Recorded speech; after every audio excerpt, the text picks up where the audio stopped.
What's good, everybody? It's the Cloud with Cam show. Shout out to the Los Angeles Lakers for not getting swiped back-to-back years. It's great, but we got to give homage to the GOAT, LeBron James. Yes, LeBron's the GOAT. He can make history again, being the only team to come back down 3-0 in a playoff series. We already saw what he did back in 2016, down 3-1 in NBA Finals. No teams ever did it except LeBron James and the Cleveland Cavaliers. We remember what happened, and I'm telling you right now, everybody's written off LeBron and the Lakers. I'm tired of it. To give up on LeBron James, the GOAT, the most points all time, over 40,000 points, dude, in his 21st season, it's insane. It's insane the disrespect that people give LeBron James. I'm like, how? If they understood the game of basketball, why would you give disrespect to LeBron? I understand, there's some things that I disagree with LeBron. His flops. So do a lot of other NBA players. They love to flop. In LeBron's post after the game recently, he said, hey, it's just a game. But, he came out with the book More Than a Game. So, yes, there are some things we can nitpick LeBron. But in 21 years in the league, dude, LeBron's been in the league, for this long. It's crazy. And still playing at a high level at age 39. MJ was not playing at this level at 39. He was washed up. So, LeBron James, I think really, I still give him an opportunity to come back against the Nuggets. I really do. It's 3-1 right now. Each game, obviously, is a huge game for them, but they'd be the only team to ever do it yet again, and it's LeBron. LeBron's the only team to come back down 3-1 in NBA Finals history. LeBron James has the most triple-doubles in NBA Finals history. The list continues. It's greatness, and a lot of people, it's crazy because I think a lot of it's with jealousy, envy, all that mixed together is why people want to see LeBron James fail. They love that. They want to see LeBron James lose. They want him to see him lose, just not just on the court, but in life in general. They want to see LeBron. But we look at LeBron, he's a success both on and off the court. We look off the court, open up a school for, children. What other athletes are doing this type of stuff? What other celebrities are opening schools up? I don't know. Please tell me LeBron James is that guy. And it makes sense why they hate LeBron because they want to be like LeBron. They want to be successful like LeBron. They want to have all these things like LeBron. I mean, he's great. We don't hear stuff with LeBron getting in trouble, off the court. That just never happened. LeBron's been, just an A+ on the court and off the court. He's successful. People hate that. They just hate success, over the years. And I'm telling you, LeBron James can do it. We saw in Game 4, LeBron James dropped 30 in Game 4. We already know what Jokic is about. Arguably a top 10 all-time. I would put Jokic in the top 10 all-time NBA players to ever do it. Top 10, absolutely. I mean, he's a walking triple-double. Game 4, he had a triple-double. 33 points, 14 boards, 14 assists. I mean, obviously, without Jokic, Denver doesn't even make the playoffs this year. That's how valuable Jokic is. Jokic is going to do his thing. AD's really been playing well this series. He really has, averaging over 27 a game, a lot of boards. But I just think AD, man, he can't stop Jokic. Being the defensive player of the year, you cannot handle Jokic. You're getting bodied. You're getting manhandled. So it's showing all the weaknesses that AD brings, and it makes sense. We don't see AD in the weight room. He should have been in the weight room the past 3 years, and he looks like the same. He really does.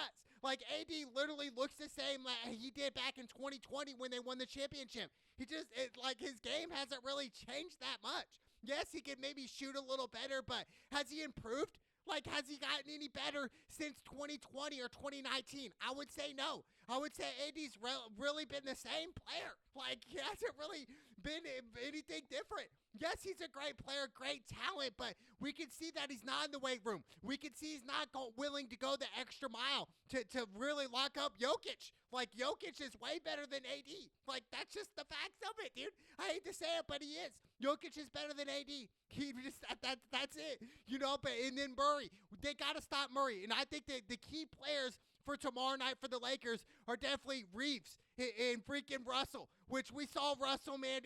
I just think Russell is just really overhyped, overrated. He always plays terrible against Denver. We saw him on the bench when the Lakers huddle. It's pathetic, dude. It's unprofessional. We look at Russell and realize he's not going to be on the Lakers next year. Win or lose the championship this year, D'Angelo Russell will not be on Los Angeles Lakers next year. Mark my words. I just don't see it. But, hey, anything's possible. I'm picking the Lakers to come back. The only team down 3-0 to ever do it, and it's LeBron James and company. I'm never giving up on that. To bet against LeBron, I mean, they did it back in 2016 when he was down 3-1. And they made so many excuses of, oh, this and that. You know, he's a walking triple-double. We go back to 2016, Game 7. He dropped the triple-double, okay? Like, he scored, like, 11 straight points in the fourth quarter to, like, make it that. Like, they're down, and he's just scoring and scoring. You know, they're down 86-87. He hits another three. Like, it's just, you never question greatness. And then he has the Iguodala block. He's been blocking players since he came into the league. So we already know LeBron's to go. And if you guys disagree, you just don't understand the game of basketball. That's on you. That's your ignorance. You know, not mine. So shout out to the GOAT, LeBron James. He's going to bounce back. I can't wait to see Game 5. LeBron's going to go crazy. I would go over the 28.5 on his points all day, every day. Take off, Lakers. Let's go. And then we got the New York Knicks. Shout out to the New York Knicks. I thought this series would be a little bit closer. They're up 3-1 against the 76ers. Jalen Brunson, 47 points in Game 4. Went crazy. Went absolutely crazy. I mean, the most ever by a New York Knicks player in postseason history with 47. I mean, Brunson, I told you guys, he should have won MVP this year. Yeah, like straight up, like Brunson, he just been going crazy from Villanova, went to Villanova in college, you know, has 3 Villanova players on the New York Knicks right now. New York Knicks are looking nice. They're looking like a team that could be a sleeper right now. I always thought whoever won this series could easily win the East, and I think the Knicks are looking way better than the Boston Celtics. We saw the Celtics, what happened in Game 2. They lost to the Miami Heat, the 8th seed, even though they're up 2-1. The Celtics, they just don't got it. They don't. Yes, they have talent around them, but they have no grit. They have no grit whatsoever. Tatum, he shows up when he wants to, but in the playoffs, sometimes he just doesn't show up. Jaylen Brown the same way. Jaylen Brown doesn't have great defense, really inconsistent player. Like Jaylen Brown, I wouldn't be surprised if he's off the Boston Celtics like this time next year. You know, even though I said that last year, I thought for sure they would trade Jaylen Brown for somebody else. But Jaylen Brown and Jason Tatum on the same team, there's no chemistry, no flow whatsoever. So, like, for me, it's just like watching the Celtics sometimes is tough. And the Miami Heat are going to make this a series. I can't wait to see what develops in that series. But the Celtics should win, obviously. They're the number 1 seed. Like, you're supposed to win these type of games. Like, absolutely. So, I'm obviously going to go Celtics, but we can never count out the Miami Heat, and I'd love to see a miracle happen and Jimmy Butler end up coming back. That'd be great, but you never know. But the Celtics are definitely going to win this series. And then we got the Clippers versus the Mavs. The series is tied 2-2. Shout out to Paul George. Even though he's washed up, he had 33. James Harden, no defense, had 33 as well. They gave up a 31-point lead in Game 4, and yet they still won barely, 116-111, but I'm still going the Mavs here. I think the Mavs are going to win the series. That tells me everything I need to know. When you blow a 31-point lead and you barely win, which really they could have lost, you barely win this game, I just think the Mavs got it. You know, Luka had 27. Kyrie dropped a 40 ball, which is crazy, right? We look at Kyrie and say, how's he not on the U.S. Olympic team this year? How? Like, is it really that political? Kyrie not on the Olympic team this year? Dude, that's crazy. They got Tyrese Halliburton. Even though he's a great player, he's not a superstar. They got him on the team, but not Kyrie. You know what I'm saying? Like, make it make sense, dude. Like, the NBA is getting way too political. Kyrie is definitely a top 3 point guard in the NBA.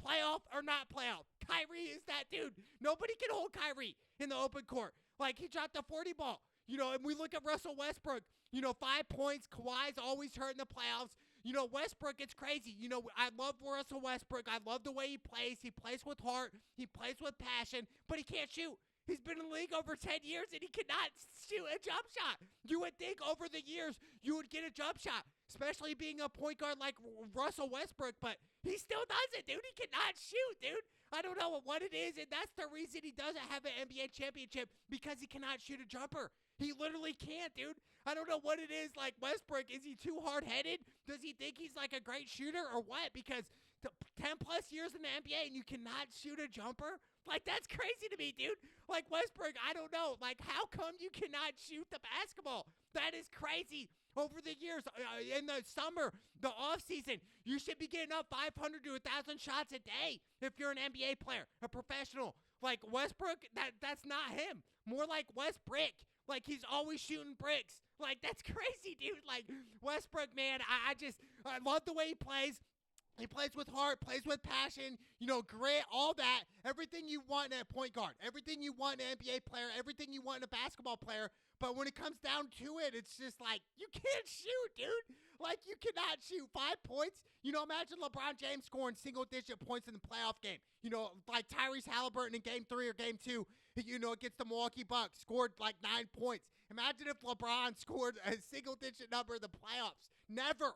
That's never going to happen. Like, that's crazy. Well, Westbrook's got to develop a shot. Like, oh my God, dude. It's hard to watch. It's hard to watch Westbrook sometimes because he cannot shoot. Westbrook every single time, but I like the Mavs. I think Luka and Kyrie are going to develop this chemistry like they already have. We saw it in Game 4, them coming back down 31, never giving up. I think the Mavs are going to win in 7. I think it's going to go 7 games. I think Paul George, yes, he's locked in. He's not the same player as he was back in Indiana with the Pacers. He's just not. He's not the same player. He's been hurt, going in and out. Same thing with James Harden. James Harden, yes, he's a great scorer. So many NBA players are great scorers. But we look at James Harden and realize he doesn't play any defense. He doesn't have grit. Like, he just doesn't. So, therefore, the Clippers are going to lose this series. I'm telling you right now, 100%, I'm confident that the Dallas Mavericks are going to win this series in 7 games. I'm just that confident. Kyrie and Luka are the difference makers.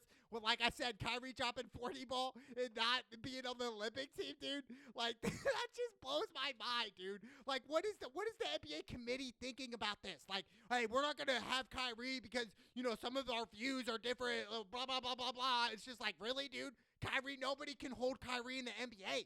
Nobody. Like, that's crazy. That should tell you everything you need to know what the NBA is about right now. Nowadays in 2024, it's changed. It's Fugazi. Kyrie should be on the Olympic team. Like, that is insane to me. I like the Mavs over the Clippers in 7. And then we got the Minnesota Timberwolves about to sweep the Phoenix Suns.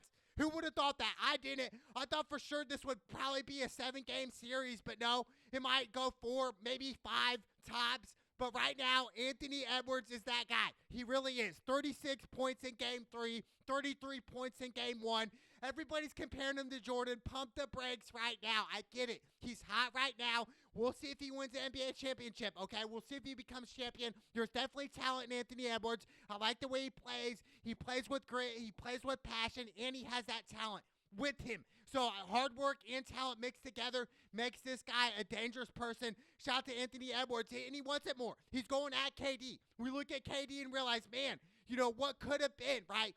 Back to 2016, they're up on the best team ever to ever do it, 73-9 Warriors, and they blow a 3-2 lead series in that lead. And the rest is history. Then KD says, you know what, I can't beat him. I'm going to join the championship team in the Golden State Warriors.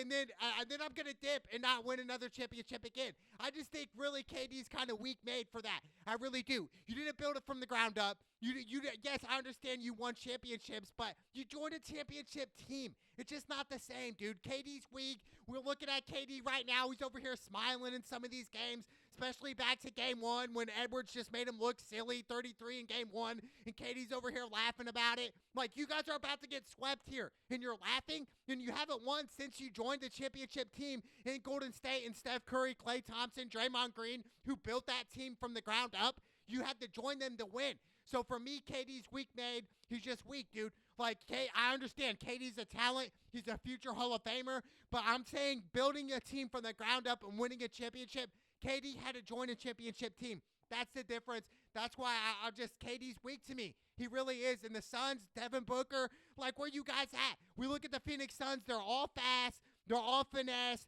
They're all, flashy, right? They're all convertible, but when you get the convertible on the rough roads, up the mountains, through the mud, it's going to get stuck. And that's who the Phoenix Suns are. They're convertible, but once you get them in mud, they're going to start to slow down here. And there's just no grit on the Phoenix Suns. They're just not, dude. Like, Minnesota's literally about to sweep them. That's crazy. Shout out to Anthony Edwards. Shout out to Minnesota. I hope the Phoenix Suns make this a series here. And this is the game to do in Game 4, or else they're going to be done. And we're looking at KD and realizing, man, the true colors are coming out. KD hasn't won ever since he joined that championship team. Even in OKC when he had James Harden and Russell Westbrook. Like, they didn't win either. And you guys were up 3-2 on the greatest team ever. The 73-9 regular season Golden State Warriors. The best record of all time in the NBA. You guys are up 3-2 in that series, and you blew it. And then the next year, KD goes, KD's weak made. I like Minnesota, obviously, to win this series. That's easy for me. And then we got the Thunder about to run through the Pelicans. They're about to sweep them. Shout out to SGA. He's that guy. He's that warrior, man. He's that up-and-coming. I think he could be potentially the face of the NBA. Once Steph Curry and LeBron James retire, I think SGA has a great opportunity to become the face of the league. I really do. He has that talent. Same thing with Anthony Edwards. These two men right here, they have the ability to become the face of the league eventually in the future. But we look at the Pelicans and look at Zion. He's always hurt. You know what I'm saying? He's like Kawhi come playoff time, always hurt. And I look at Zion, so much talent in Zion Williamson, but yet it's just like, is he taking it serious? Is the diet serious? Is everything in the offseason serious? Or is it a joke to you? Or is the hunger gone a little bit? All the money in your bank account, is the hunger kind of demolished away? Zion, what good is Zion? What good is his worth if he's always hurt come playoff time? He was hurt last year or the year before. Like, I just, for Zion, man, it's just like, I really don't have sympathy for him anymore. You have all this talent, have all this money, and yet you're just going to come up short of injury after injury. Every single year, I feel like Zion's hurt around this time. I really do, man. It sucks for the Pelicans. It sucks for Zion. I hope he bounces back, but it's just like, man, are you going to be hurt this time next year again? Like, back to back to back? Like, I just feel like Zion's always hurt, man. I really do. I hope for a fast recovery, but what good are you if you can't play for your team? And that, speaking of that, Damian Lillard, almost tore his Achilles. He sprained it. He's going to be out. And Giannis, he's going to be out as well. And it looks like my Indiana Pacers are going to run right through the Milwaukee Bucks. They're up 3-1 in this series. But I think Giannis is going to come back. I think Giannis is going to make this a series. We're talking about a defending champions here. Or not recently, but a couple years ago, Giannis and the Milwaukee Bucks won the NBA championship. And they built it from the ground up. Giannis didn't have to join a championship team to win it. He built it from the ground up. So I love Giannis. I love his game. I think he is kind of, in a way, a face of the NBA. Like, he's one of those guys that nobody can guard Giannis. Same thing with Jokic. Nobody can guard these guys. Jokic, Anthony Edwards, nobody can guard them. But we look at Milwaukee and realize, man, without Giannis and Damian Lillard, your two best players, obviously you're going to lose this series. And I even called it. I even said that the Indiana Pacers are going to win, regardless if Giannis was, obviously if Giannis was out. I was going 100% the Pacers, and that's came to reality. It really did. It was just like, that's awesome. I want my Indiana Pacers to run deep, but are they going to win a championship? No. They're not going to win a championship this year. I think the Indiana Pacers are missing one key piece, and that is a true great point guard that can score and facilitate. I just think they're lacking there. They have all the other pieces, but I think they need a point guard like a Jalen Brunson type S player, like a Kyrie, which nobody's really like a Kyrie, but kind of like a Kyrie S type player that can create dribbles, that can get out in the open court and just finesse you and just cross you over with ease. Just like that. That's what I want to see, but shout out to the Pacers, man. They're taking off. And then we got the Magic and Cavs series tied 2-2. I'm still going to my gut. I'm still going the Cavs here. Even though the series is tied, I like the Cavs to win, probably in 7 games. But back to the best series of this playoffs absolutely is the Clippers-Mavs. And star-studded, you got Paul George, Kawhi, who's been hurt, typically always hurt come playoff time. And then you got James Harden. And then obviously Kyrie and Luka. I'm telling you right now, that's my most confident pick is Kyrie and Luka to win this series alone. They're going to go right through the Clippers. The Clippers lack on defense, and they're going to go at them. Kyrie dropping a 40-ball game 4. Crazy, man. Crazy. Free Kyrie. I like the Mavs to win in 7. I can't wait for that. And then obviously the GOAT, LeBron James. They make history here. They can come back down 3-0, the only team to ever do it. And why not? Why not? Everybody wants to see LeBron lose. They don't want to see you win. They don't want to see you do these type of things. And I'm telling you right now, LeBron James can make history. The first team to ever come back down 3-1 in the playoff series and do it. It's going to be the Los Angeles Lakers and LeBron, but it's got to be the supporting cast. It's got to be Austin Reeves. It's got to be Russell, really hitting open shots, playing defense. That's the X factor for the Lakers here on out. if they play great defense and don't give up second chance opportunities for Gordon and freaking Murray, and obviously Jokic is going to do his thing. But if they don't give up second points opportunities, I think the Lakers can steal Game 5, go back to LA, win in Game 6, and Game 7 is anybody's ball game. I'm telling you right now, I'm not giving up on LeBron and Lakers. Take off LeBron. Take off the GOAT. The Los Angeles Lakers make history. It's the Cloudwood Cab Show. Let's go!